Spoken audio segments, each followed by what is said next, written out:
காஞ்சிபுரம் சுங்குவார் சத்திரத்தில் உள்ள ஜேபிஆர் கல்லூரியில தான் விஜய் சமீபத்துல ஒரு கூட்டத்தை நடத்தினார் இல்லையா? அந்த கல்லூரியுடைய எஸ்டடி வரலாறு என்ன அப்படிங்கறத பராக்கத் அலி அப்படிங்கிற ஒரு ஜேர்னலிஸ்ட் ஒரு காணொலி மூலமா பதிவு பண்ணியிருக்கிறார். அவசியம் எல்லோரும் பார்க்க வேண்டிய ஒரு காணொலி. அதுவும் குறிப்பாக கண்மூடித்தனமாக விஜய்க்கு ஃபயர் விடுறாங்கல்ல, அந்த தாவேகா தொண்டர்கள் அவசியம் பார்க்கணும். இது பழைய பேப்பர்.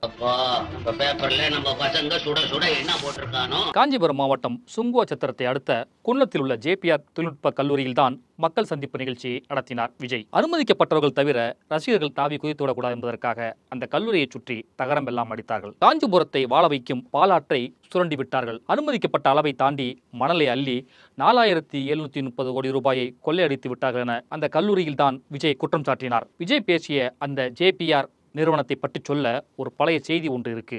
ஜேபிஆர் கல்விக் குழுமம் ஆக்கிரமித்த 2010 கோடி ரூபாய் மதிப்பிலான 91.4 ஏக்கர் நிலத்தை 2021 ஆட்சிக்கு வந்த திமுக அரசுதான் மீட்டது. ஜேபிஆர் கல்வி குழுமத்தைச் சேர்ந்த செயின்ட் ஜோசப் கல்லூரி நிர்வாகம் செம்மஞ்சேரியில் 91.4 ஏக்கர் அரசு நிலத்தை ஆக்கிரமிப்பு செய்திருப்பதாக நீதிமன்றத்தில் வழக்கு தொடரப்பட்டது. ஆக்கிரமிக்கப்பட்ட நிலத்தில் மாணவிகள் தங்கும் விடுதிகள் எல்லாம் கட்டப்பட்டுள்ளன. 20 ஆண்டுகளாக நடைபெற்ற இந்த வழக்கில் 2021 தீர்ப்பு சொல்லப்பட்டது.